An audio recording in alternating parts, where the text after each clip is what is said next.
Cookery சேனலை பார்த்து யார் வேணாலும் சமையல் பண்ணலாம். ஆனா சுவையான சமையல் பண்றது எப்படி? நான் இதயம் நல்லெண்ணெயில சமையல் பண்றேன். ஆஹா ஓஹோன்னு பாராட்டுறாங்க. நீங்களும் இதயம் நல்லெண்ணெயில சமையல் பண்ணுங்க, பாராட்ட வாங்குங்க. தினம் தோறும் வாங்குவே இதயம் இதயம்.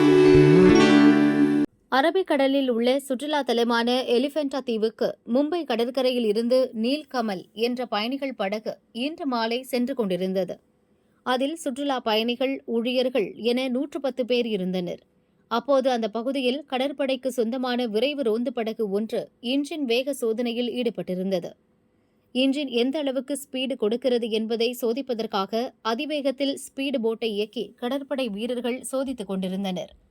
ரோந்து படகில் கடற்படை வீரர்கள் மற்றும் இன்ஜின் தயாரிப்பு நிறுவனத்தினர் என 5 பேர் இருந்தனர். அதிவேகத்தில் யூ-டர்ன் அடித்து சீறி பாய்ந்த ரோந்து படகு திடீரென நீல்கமல் படகை நோக்கி மோதுவது போல வந்தது.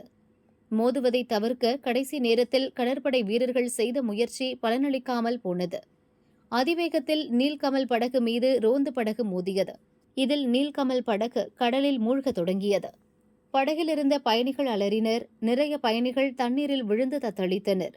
கடற்படை மற்றும் கடலோர காவல் படையினர் விரைந்து சென்று மீட்புப் பணியில் இறங்கினர். இந்த பயங்கர விபத்தில் நீல்கமல் படகில் இருந்த 10 பேர் இறந்தனர். அதேபோல ரோந்து படகில் இருந்த கடற்படை வீரர் உட்பட 3 பேர் பலியாகினர்.